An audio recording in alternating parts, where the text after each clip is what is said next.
Hey guys, Alex here. I'm here to do another top 10, and this is another request from Mary Kate Heaney. Excuse me, I'm losing it.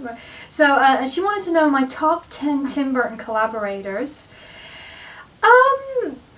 Again, kind of like my locations list, this was quite hard because one thing that I really admire from Tim Burton films is just, and I think this is what a lot of people, where they sort of note, a lot of people notice his direction. I think it also comes from like how he collaborates, and you just sort of see that kind of vibe on like the behind the scenes thing, and I love seeing that. You see the enjoyment, the trust, you know, the fun, and that's what I get. So basically, now not everyone on this list is going to be just actors. There's a few writers, designers, you know, people behind the set, yeah. Now I have two rules that apply to this list. One of them is they have to have worked with him more than once. So don't expect, I don't know, who am I thinking? So don't expect any Ewan McGregor's, Amy Adams, you know, Christoph Waltz, you know, Henry Selick, you know, all that sort of, you know, I don't, as much as I love, like, their work and their performance, you know, but it has to be more than once. And this is including in his shorts as well. So if they've worked with him more than once, including his shorts, then that counts as well. And two, and I know some of you might go crazy over this, but number two, no girlfriends. Okay, I kind of think, as much as Helena is a great actress, I don't think I really should include her, because, yeah, because of the situation. But even if they were I don't know. As much as I like her performance in the films, I wouldn't include her because, or I wouldn't include anyone else because they are girlfriends. I don't know, it just seems, I don't know. But anyway, so I'm sorry for you to hear that, but anyway, so no girlfriends, they have to have worked with him more than once, so here's the list.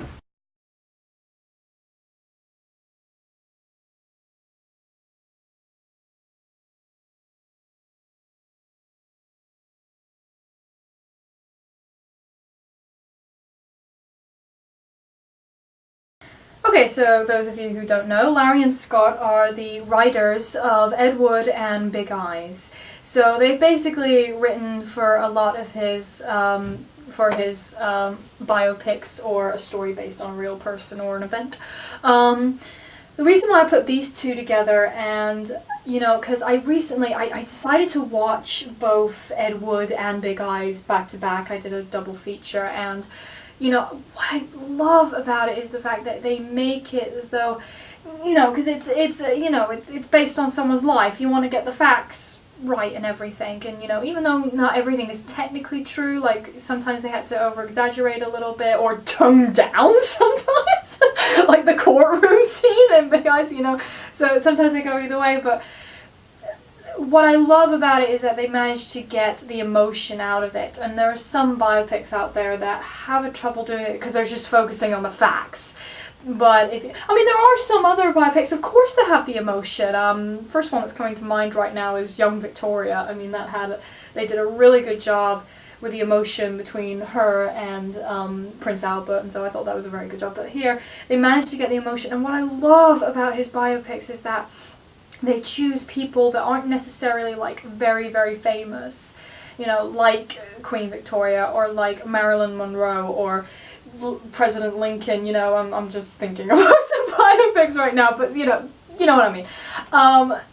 Or they're famous for like different reasons. So, you know, and like Ed Wood, oh, he was famous for being the world's worst director, but once you see the film, you sort of see it in a different way, and that's how I saw it. When I saw Big Eyes, you know, I looked at the paintings, I was kind of like, what? I was like, why are they popular? I don't really understand them, but once I saw the film, I was like, I absolutely adore the paintings now.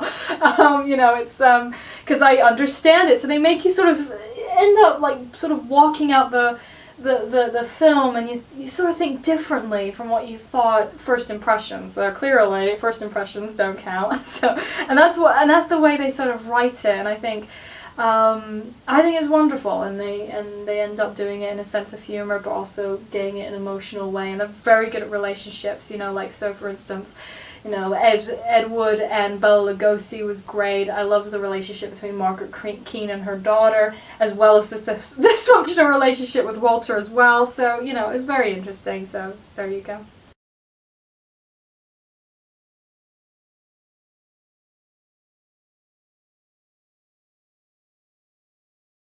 Okay, so this is why I said include the shorts, because I can't mention a collaboration without mentioning Vincent Price, Tim Burton's hero. You know, if I ever, basically, that's the best way to explain my love for his work is Tim Burton is my Vincent Price, you know, and I mean, his narration in Vincent, I mean, what can I say? He has that narration, you know, it's one of those voices that you can just listen to all day. It's kind of like Christopher Lee's voice, you know, it's just great. And then so much effort. It's particularly when he was reciting, like, the Raven from Edgar Allan Poe at the end of the short, you know, it was wonderful. And, of course, the role of the inventor from Edward Scissorhands. Everyone talks about, you know, which is great, you know, talk more about the performance, but they always forget to mention Vincent Price, and it's like, I know it's a small role, but yet so much comes out in those scenes, and, you know, particularly the moment when the inventor, you know, dies and leaving Edward with just his scissor hands. I was just, oh my, it breaks my heart every time I see that scene, and it's like there's hardly any dialogue in that scene, and it's just their performances, and it was wonderful. And you get that sense that, you know, you sort of watched those scenes and you sort of understood, like, what, you know, how inspiring Vincent was to Tim. Like, if you rewatch it, like, I don't know, it's like when he's teaching Edward, like, etiquettes and then moving on to poetry, it's kind of like, you know, I don't know, it's just sort of scenes like that, but I can't mention, you know, and I think, it's great, you know, and it sort of makes you kind of happy that Tim managed to work with his idol, and I bet that was, I bet inside his head he was like, oh my god, you know, but it's wonderful.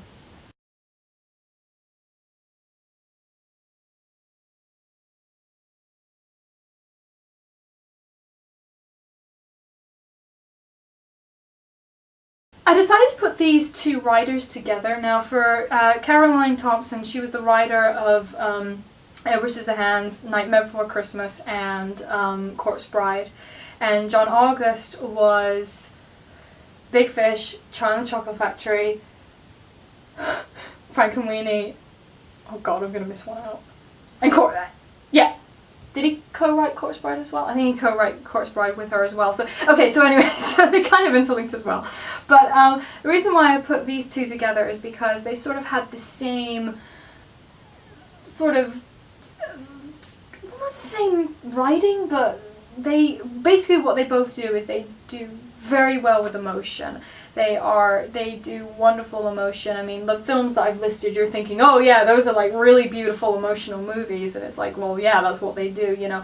Caroline Thompson really does, you know, the way that, you know, and this goes for Tim as well, and this directing is like, you know, making something that you wouldn't think is innocent or, you know, likable, you know, like Edward Scissorhands, you know, you would think, oh, that's like a freaky image, but then you end up just absolutely loving him, and then in Corpse Bride you think, oh yeah, like a, you know, a dead woman, that's going to be scary. No, Emily turns out to be very sweet and very likable, and she has a little bit of a sense of humor, and she's wonderful. You know, and so they make you see things in a different way as well, and you really get the emotion from those characters. And John August, I think he does a really good job with families. So I mentioned Charlie and the Chocolate Factory, Big Fish, Frankenweenie. You know, I think he does a very good job with relationships with families, whether it's, you know, child to parent, parent to child, you know, children with their pets. You know, both of them are very, very good at writing relationships and emotions, and so, yeah. And I think that's very important. I think that's very important when it comes to film. You have to be, you know, invested, and, you know, rooting for the characters and stuff, and they certainly do that.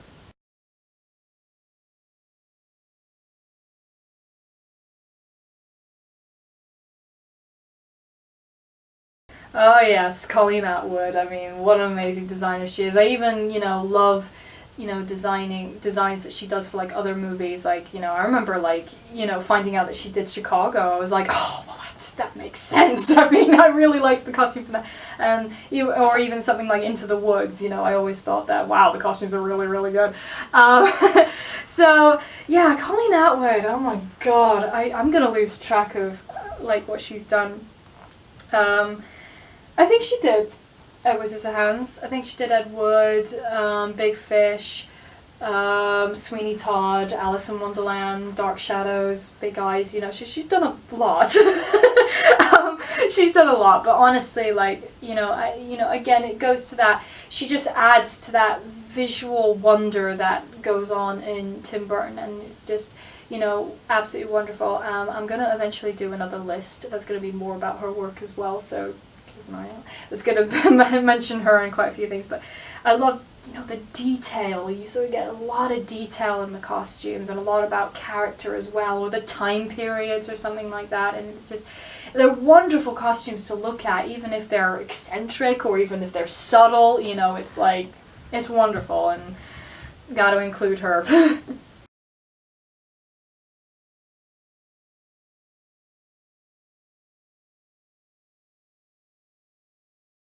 So Rick Heinrichs, okay, the reason why, okay, he's a production designer, but the reason why I bring him up is because he was pretty much with Tim from the beginning. Like, he was working with him at Disney, they worked together on Vincent. Did he work on Frankenweenie as well, this short? I should have really researched this before.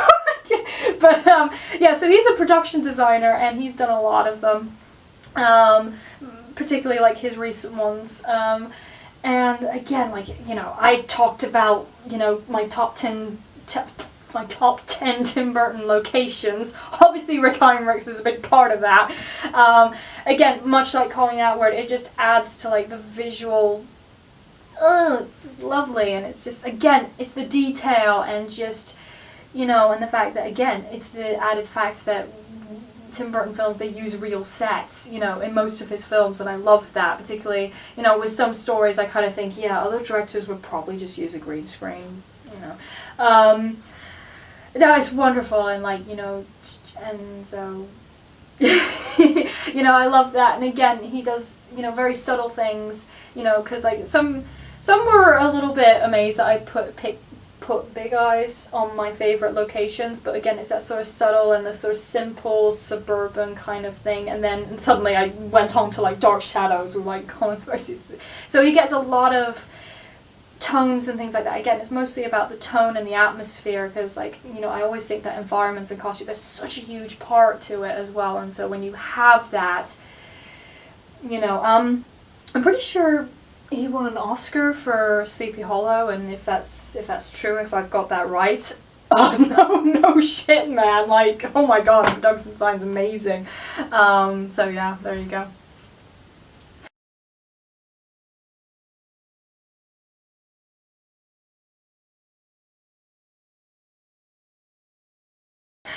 Oh, people are gonna be like, what? Johnny Depp's not number 1, he's actually number 5. What is going on? Okay. I just have a few collaborators I just kind of like a bit more, but that's just personal preference. But I can't ignore Johnny Depp, can I? I can't. It's impossible. I think the reason why is because, to be honest, like, during, like, when Johnny Depp was first starting, you know, and, like, he did Edward Scissorhands, he managed to break down that reputation of him being a teen idol, which he absolutely hated. I can understand why, that would drive me insane.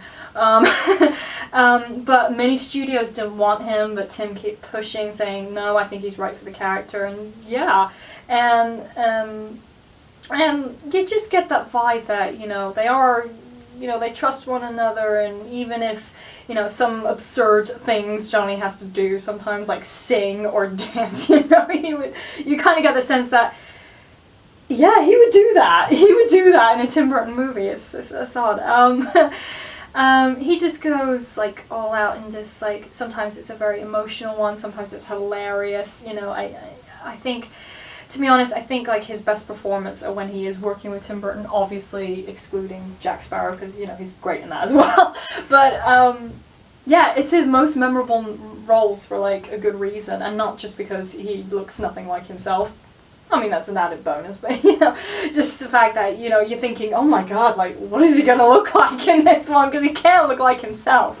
I think the only one I was surprised at was Ichabod Crane, because he actually looked like himself a little bit, and I was like, man, they got away with that, but it was great.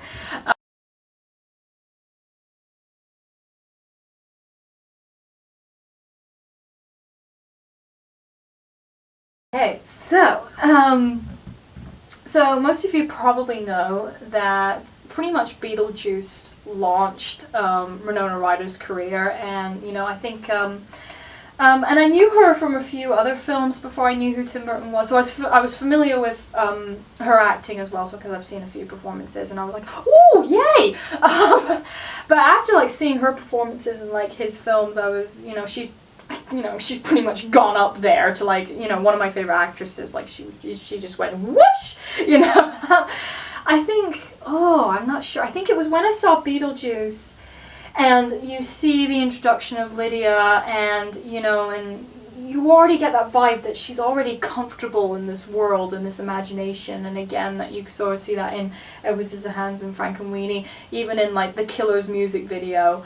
You know, you just get that vibe that she, you know, she sort of understands the kind of world, and she's ready to just go in and just, you know, and again it creates that feeling of like, you know, she's comfortable, you know, sometimes looking ridiculous, you know, over the top in Beetlejuice, or sometimes a little bit so, you know, it's great. I think I just really, really love her performances in those films, like, you know, I mean, a lot of people remember Lydia Deetz. I love the character of Kim in Edward Scissorhands, you know, so, you know, it's great, it's great.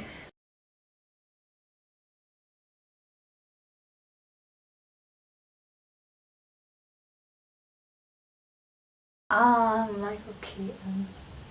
Yeah, I can't mention the top 10 without mentioning Michael Keaton. I think it was just because, like, Beetlejuice, I mean, come on. I mean, as soon as Michael Keaton just entered, Beetlejuice entered the picture, I mean, you just knew you were gonna, like, I was laughing on the floor. Like, the first scene, I was just like, oh my god, this is brilliant. And then suddenly, it shifts suddenly when he did Batman. I mean, obviously, you know, we've heard so many stories of fans going, what? What? Why would you do that? You know, like, and then, like, I remember, like, hearing an interview and Tim was like, yeah, thank God the internet wasn't around, we would have been, like, so dead. Which is pretty much what's happening now with Ben.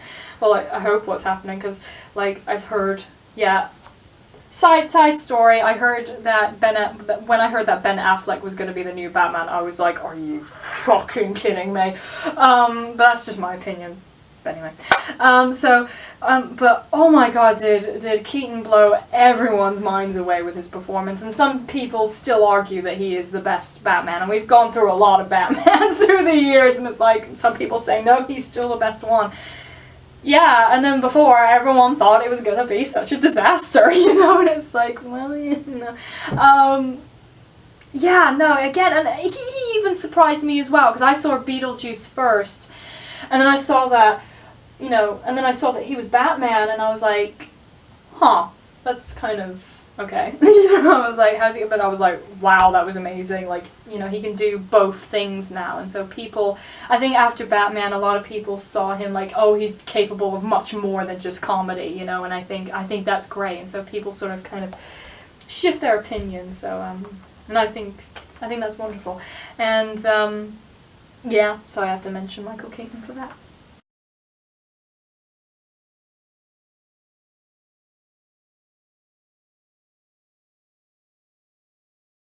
Oh, yeah. I still remember the day I found out that Christopher Lee had passed away, and this was before I was about to start filming my Corpse Bride review, so I did a little bit of a tribute to him. But I think what was amazing is just that even though like Christopher Lee did like, you know, really small parts in the movies, you know, he just brought so much, like, and it's like, you're just watching that and it's like, it was such a small role, but like, and you're just thinking, how the fuck does he do that? And I was like, he is just, oh my god, I don't know how to explain his acting, like, it's amazing. And so from those small, you know, his sort of prologue, like his introduction and like Sleepy Hollow, it just gets you in that atmosphere, and it's like, yeah, you're listening to, you're paying attention to him. You're not just listening, you are like focused. Like when he starts speaking in Sleepy Hollow, or like when he like recites the vowels in Corpse Bride, even though the character is not exactly an unfeeling character, you know, and he's wants everything to go smoothly, you know, and he recites it. It's beautiful. I love that, you know. And it's just, yeah, no, he's no, he's a. But again, I think it just shows that you get that vibe from, you know, and it's sort of like the same as like Vincent Price, you know. It's like, you know, you get that sense that, you know, Tim really looks up to him, and like you just get that in those small roles. And so, and like you get that sense from Christopher that he was just comfortable, and he, like, you know, he was sort of kind of, you know, very impressed by this, you know, director. And I think I still remember when he won the Fellowship Award at the BAFTAs, and he said Tim Burton was one of the greatest filmmakers of our age, and I was like, oh my god, like I was like, it was one of the most emotional speeches I've ever heard, because Tim presented the award to him, and I think that was lovely. If you haven't seen that, check it out, it's great. And also check out this tribute that Tim made to Christopher when he did pass away, because it was just so moving. And so I think that sort of added it to it. So yeah, even though like Christopher did really small roles, I mean, that's the talent of the guy. He can just, you know, suck you in, and like, even if he had like one line or one word, you know, he's just able to do that, and it's wonderful.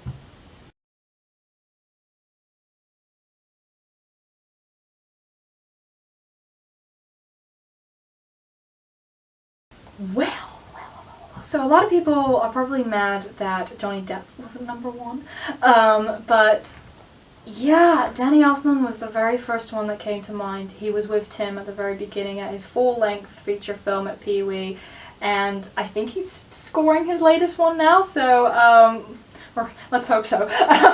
So he's pretty much been throughout, and I think the reason why, I think I got that feeling he was number one because there was me, I was having flashbacks of Albert Hall, the Danny Elfman concert of Tim Burton, and it basically, it was every single one of his films, except for Big Eyes, because that one didn't come out yet at the time, Sweeney Todd, because it was Stephen Sondheim, and then Howard Shore, who did the Ed Wood score, so it's basically -3 films, and you're thinking, yeah, this is pretty much like, this is like probably the best collaboration, like, from a director and a composer I've seen. Like, I know that, you know, other directors have, you know, majority composers that they go to, like, you know, Spielberg goes to, like, John Williams, you know, all that sort of thing. But, you know, it's interesting, because, like, every time, like, Danny Elfman's brought up, they always say, oh, Tim Burton, you know, they always bring that up. Like, even though, like, Danny Elfman has done a lot of other scores, like Mission Impossible and Spider-Man, The Simpsons, obviously. Sorry, I've got this article has this particular article has a few examples of what he's done, and then like the majority of them is like Tim's films. It's hilarious. So yeah, he's done others, and I really like those scores too. But there's just something about this particular collaboration. Again, it's probably because I've been to the concert, so you just see. You know, and you had that, you know, the fact that they had, you know, both the music, they had, you know, the music as well, obviously, but then they also had, like, Tim's artwork as well, and, like, snippets from the films and stuff, and it just adds to it as well, and it made you realize, yeah, this is a wonderful collaboration. It's not just wonderful music, it's not just wonderful visuals, it's wonderful collaboration, and so I think that's why he's number one. If you want me to put the top 10 soundtracks back on, I might have to refilm that, because I had to change computer. I had to change laptops, and a bunch of my movie videos came off. Fucking hell. So, if you want that, I can redo it, or maybe I might have a, tell me. So those are my top 10 collaborations. I hope that you enjoyed it, and let me know who do you like when he works with. I'm really excited that he's working with Eva Green again, and because she's one of my favorites as well. I mean, her in Dark Shadows was, like, I've said a number of times that Angelique is one of my favorite characters in general, and then, like, you know, Eva Green and Penny Dreadful. Oh my god. She's so good. So I'm looking forward to that. So yeah, I hope that you enjoyed this video, and I hope to see you guys soon in the month of October. Bye!